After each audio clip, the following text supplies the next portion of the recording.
Have you ever seen like cats that can't put their feet on the ground? They panic. They start wiggling and moving and all that kind of stuff. It's like to not have a bed to sleep in or a floor to lay on. I mean, you're pretty helpless. If you think it's too painful for you, imagine the person who's living it, you know?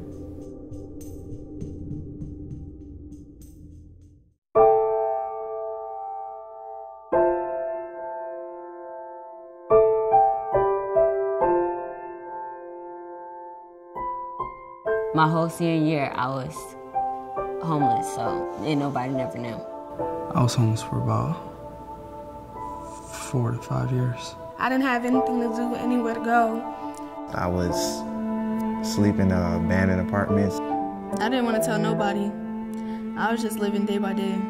I lived actually on the side of the road. I was angry because, how are you going to kick me out because of who I am? It was really scary because you don't know what to do or where you're going to go. I didn't really know what I was going to do because I had just found out that I was pregnant. To survive, I didn't know how I was going to do it.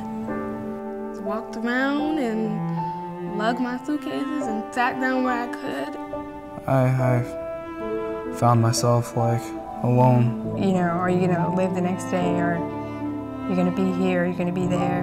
You never know who's coming, you never know who's going to get you. I just kept it inside. I never told anyone about it. All I was thinking about was that they're going to take my baby from me, and I didn't even get to spend 24 hours with her. I was lost.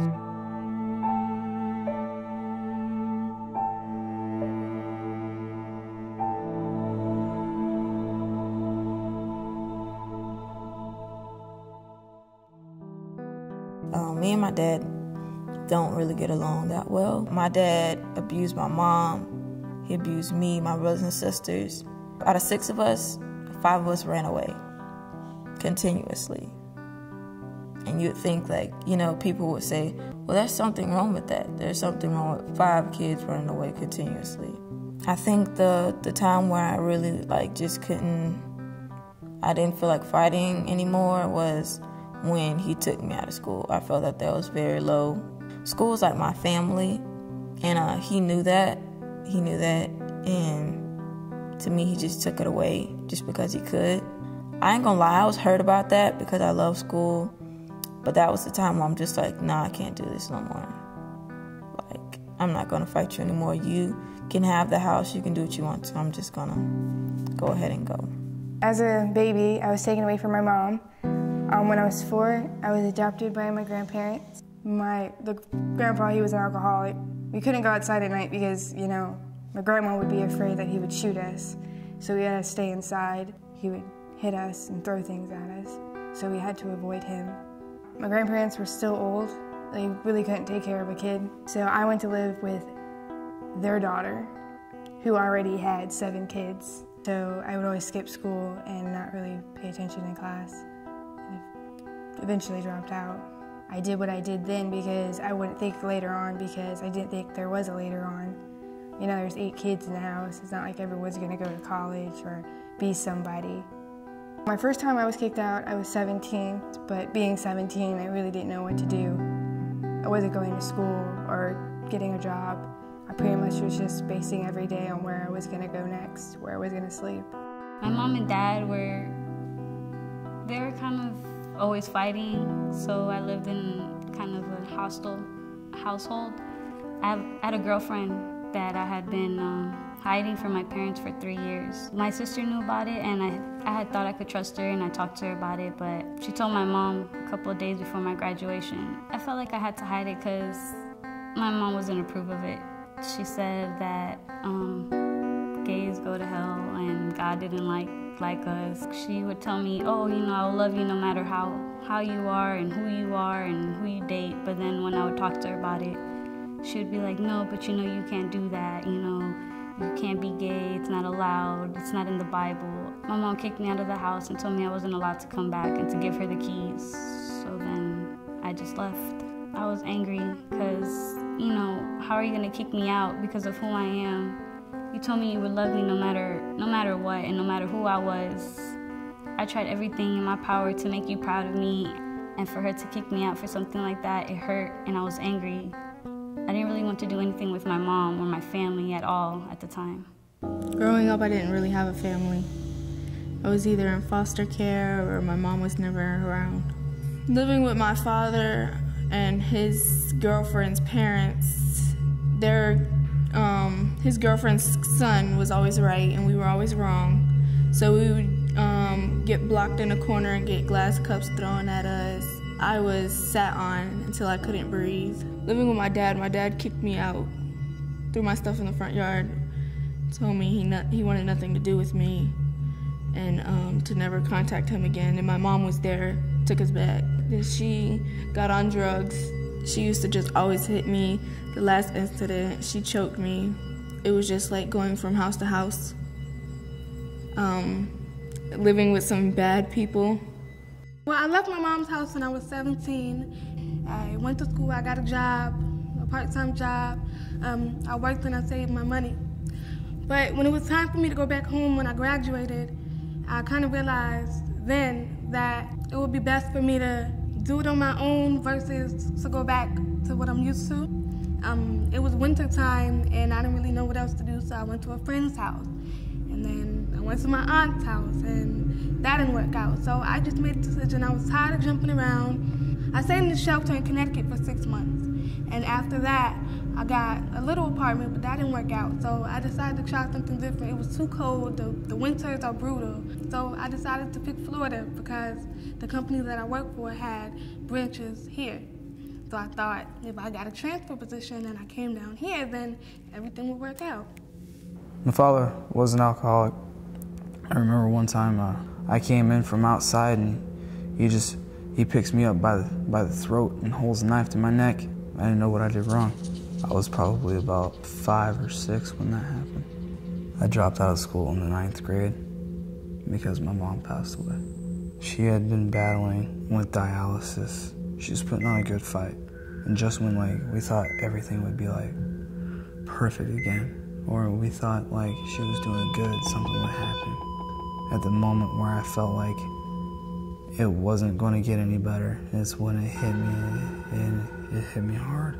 I don't know why when someone dies, we have a lot of anger. I put 4 or 5 holes in the hospital wall.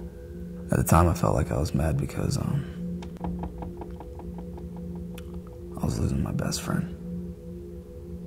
I first became homeless when probably 7 months after my mom passed away. I was 16 and we just ended up getting evicted from the place that we were living in. I always carried myself like I wasn't a homeless person.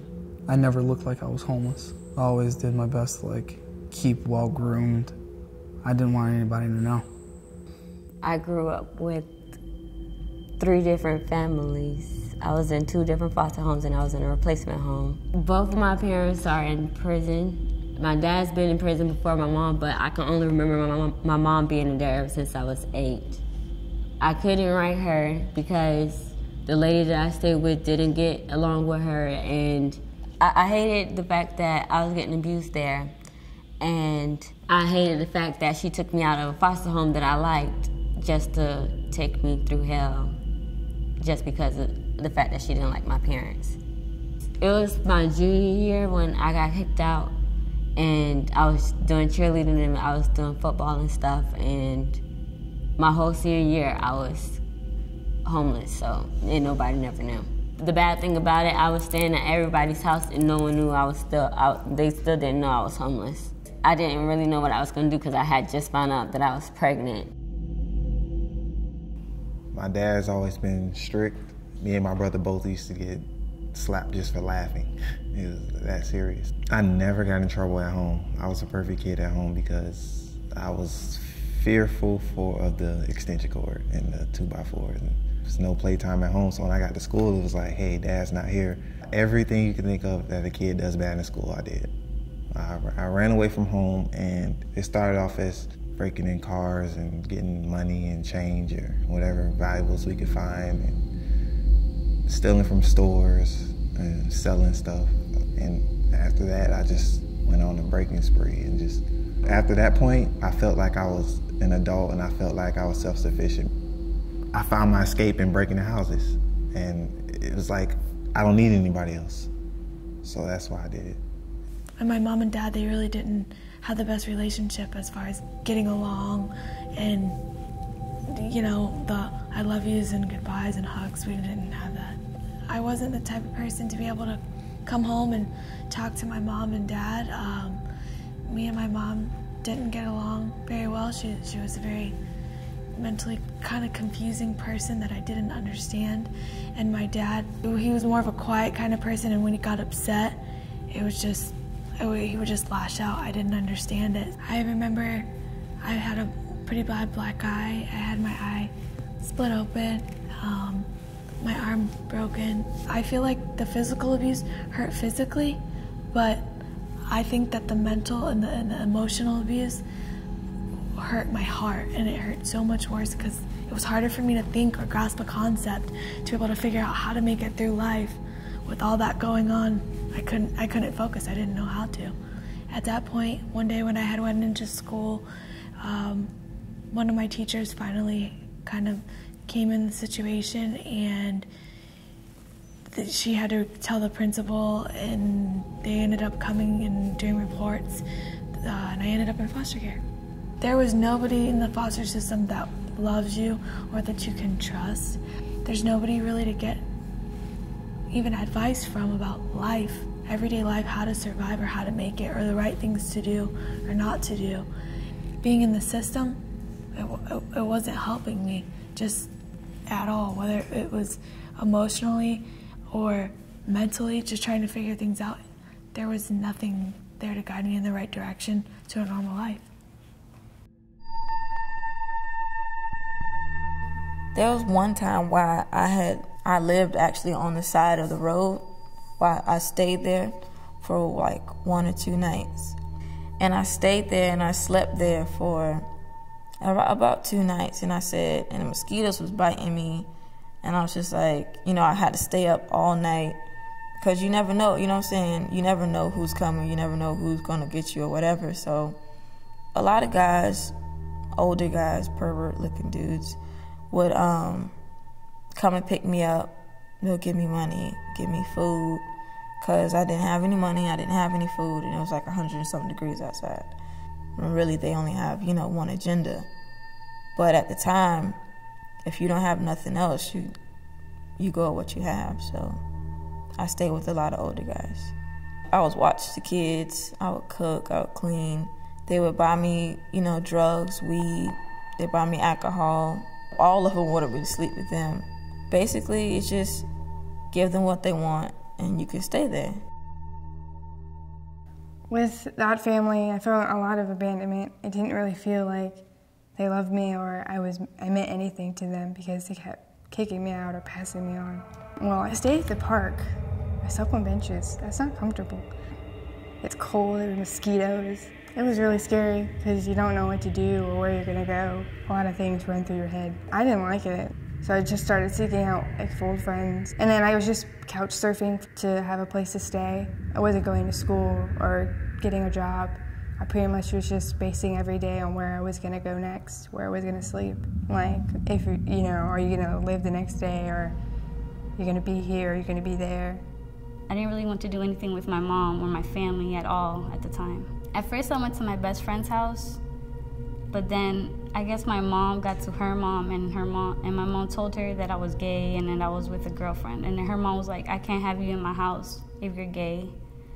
And after my graduation, I moved in with my girlfriend's best friend's house. It wasn't the bestest place to stay. It was really gross. I felt like I was homeless living there. Lying on an air mattress in a filthy room, you start to think a lot. And then I had my girlfriend. She helped me through a lot. She told me that I couldn't let my mom see me down because that's what she wanted. So I decided to go apply for college. I had already applied for it, so I tried to go make the papers and try to get into my classes. The lady at financial aid was really rude. Like, I told her, I was like, look, I can't get some papers that you guys need. And she was like, well, I guess you're not gonna go to college then. And after she told me that, like, oh, my life went spiraling. I was like, what am I gonna do? My parents don't talk to me. I don't want to talk to them. I don't want their help. How am I going to get to college? When I was young, around 8 or 9, my mom had me addicted to sleeping pills, where I couldn't go to sleep on my own. She would just give me sleeping pills. When I went to my step-parents' house, they took me off of them, and I was having withdrawals. So that's the reason why I was getting beat over there. I was acting out. I've tried to overdose on ADHD medicine that I was prescribed, because I used to get beat all the time and feeling like nobody cared. I didn't want to tell nobody. I was just living day by day. I became homeless in Florida as well because the job that I thought I was getting didn't go through so well. I stayed in the emergency shelter, Salvation Army emergency shelter, for 2 months, lining up every day at 4 o'clock, leaving in the morning. There's drug addicts, there's people with mental disorders, there's all kind of people from all different walks of life. Different people would try to come at me with a lot of different things, like trying to sell me drugs and prostitute me and all kind of stuff. I didn't have anything to do, anywhere to go. That was really hard. People were wondering where I was and what I was doing, wondering if I was alive. It was just a lot, and it's stressful because, I don't know, I guess I put myself in that situation. I was homeless for about 4 to 5 years. And times where I didn't eat. I lost a lot of weight. It felt like my stomach was like eating itself. When I was in the homeless shelter, they offered me to work security around the building. I couldn't sleep in a place like that. I couldn't sleep at all, because when I was doing security, I'd always find somebody in the bathroom doing drugs, or there was a lot of violence. I often found myself getting into a lot of physical altercations. If I didn't keep a strong mind, or if I didn't keep my feet moving, I'd never get out of what I was in. I always kept saying in my head, I'm gonna go somewhere. I'm gonna do something. I want to do something. I want to prove to my family, I want to prove to myself that I'm capable of taking care of myself. When I was actually pregnant, like, I got kicked out again from a house that I was staying at, and that was 2 houses that I had got kicked out of while I was pregnant, so I didn't have a place to stay. And I don't even know if I would have kept her if I didn't have a place to stay. I actually talked to adoption agencies and stuff, but then I thought about it. I was like, this is the only person that I have with me right now. And I couldn't give her up because I didn't want her to go through the same stuff that I did when I was going through foster care, and then I got into a replacement home. Because you never know if they're going to treat her good or they're going to end up treating her like they treated me. I cried so hard when I was having her, like when I actually seen her. Like, that day was good when I was having her because her dad actually showed up.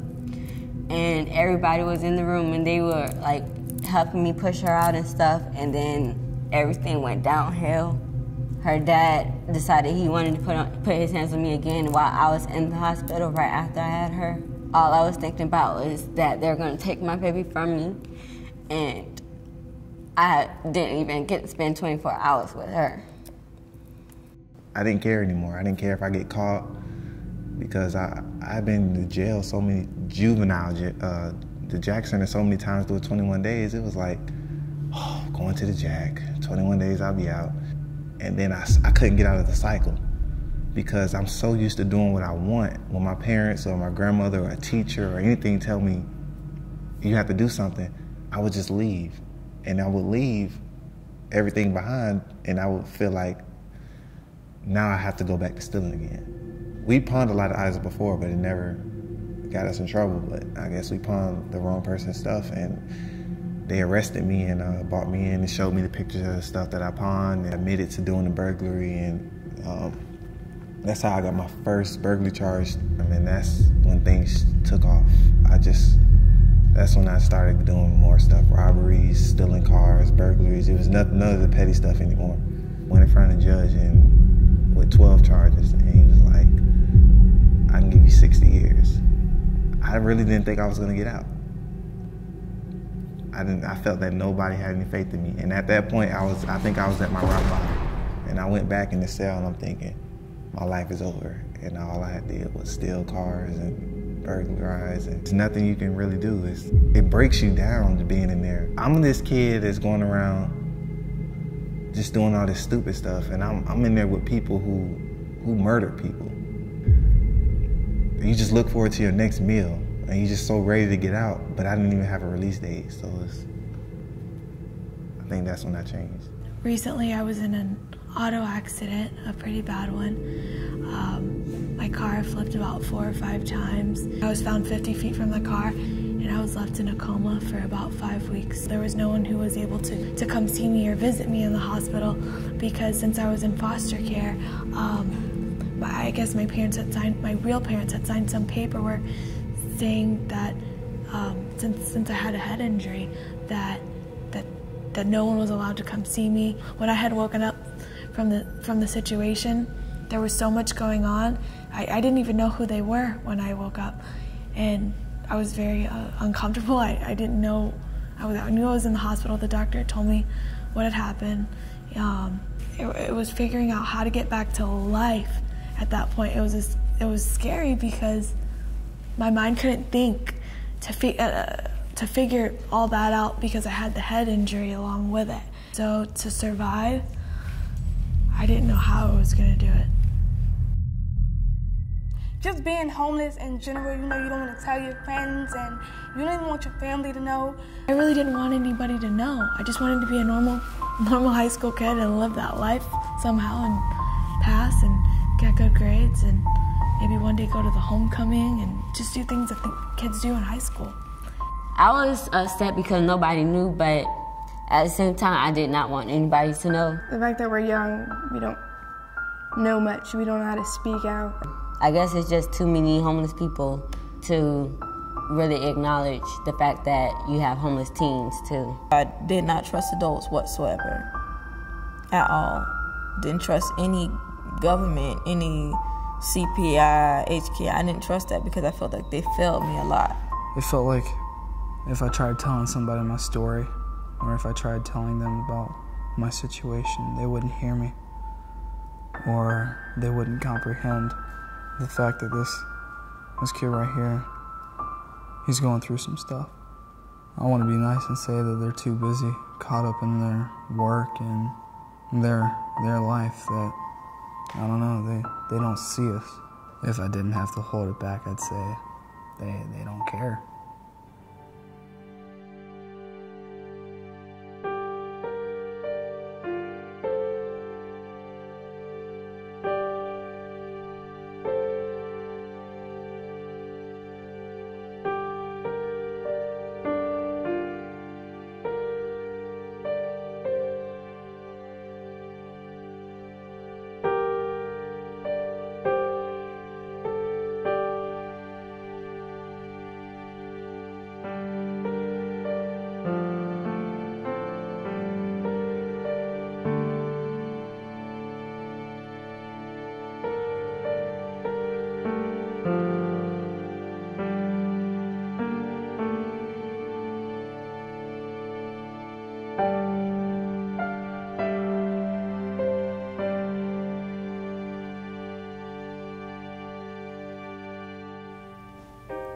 Like I said, I don't want people's pity. A lot of people feel like, if they say "oh" or if they shed a tear, then they've done their job, if they feel bad. But it's not about you feeling bad. It's about you helping somebody and helping children do better and be better. It's not about feelings or hugs or pity, because that's not what I want, and I know it's not what kids want. They want your help.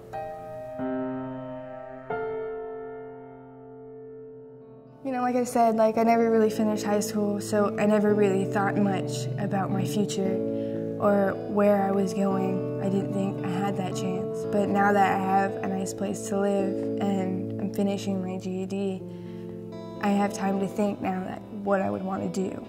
My dreams are to finish high school with a high school diploma, either go to college for my paramedics or my nursing degree. And maybe I'm thinking about going into the military. I plan on staying in college. I want to be a pediatrician. So I know I have a long run to go, but I still look forward to everything. I mean, I still love school. I go to school, full-time student. I used to write journals a lot so I could remember everything that happened in my life, because I know that I said I wanted to write a book when I grew up. There are important things that I hope that, you know, whether it's someone who's around my age or homeless or in the foster care system or trying to get out of it or running away, I'd hope that they could learn from the things that I've done, just a little bit, make an impact on their life would mean a lot to me, a lot. I want a facility, and I want to have a lot of land, and I want it to be not only for foster kids, I want it to be for kids, homeless kids, and kids like me, and I want them to just be able to have no worries. I want to give them an opportunity to be a kid, because so many times that opportunity is taken. I want the best for her no matter what. Like, I want her to have everything that I didn't have. I want to be able to go back to school. I actually want to be a neonatologist and care for babies. About 15 years from now, I see myself behind a desk with a badge on my side. I want to be a probation officer. I just want to be that voice of reasoning. I want to be that extra outstretched hand when they fall. I want to be that strength that helps them go through.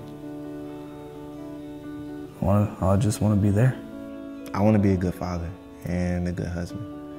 I'm having a girl.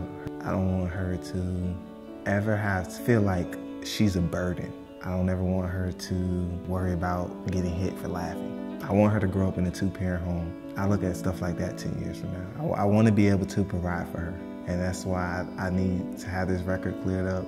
I need to continue with my education, and I know I still have a lot of growing up to do, but 10 years from now, I will be that person.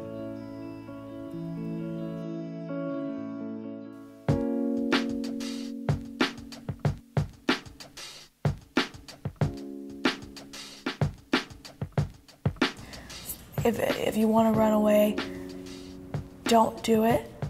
The best thing to do is stick it out, figure out how to do it. Maybe if there's anybody there to talk to, or get a therapist or talk to your counselor at school, that'd be the person who you can open up to or talk to and get those feelings out. But by running away, you can close a lot of doors for yourself and a lot of help that you can get. Stability is huge, and you'll never have that stability if you just run away like I did. Don't hide who you are. Like, don't try to be something you're not just to make your family happy. Always know that there's somebody out there to help you, and if not, you need to be your own encouragement, as I was sometimes. And just don't hide who you are or yourself. Always be who you want to be, if you're gay, lesbian, bi. I would always not encourage people just to come out, and don't be ashamed of who they want to be and who they are happy with. I want to get the message out across the kids that don't be ashamed that you're homeless. Everybody has a story behind the reasons why they are, what's happened in their past, why they're homeless now. They shouldn't be scared to get out and speak about it. And the message I want to get to, like, adults and people, there are a lot of homeless children out there that need help and support and love, and just to put a little bit of time into it can help a lot. Other kids in my situation need, like, faith and hope, and the fact that there's always someone that wants to help. There's always someone that won't give up on you. And how you find that person is all on your own, but there's always going to be someone out there that won't give up.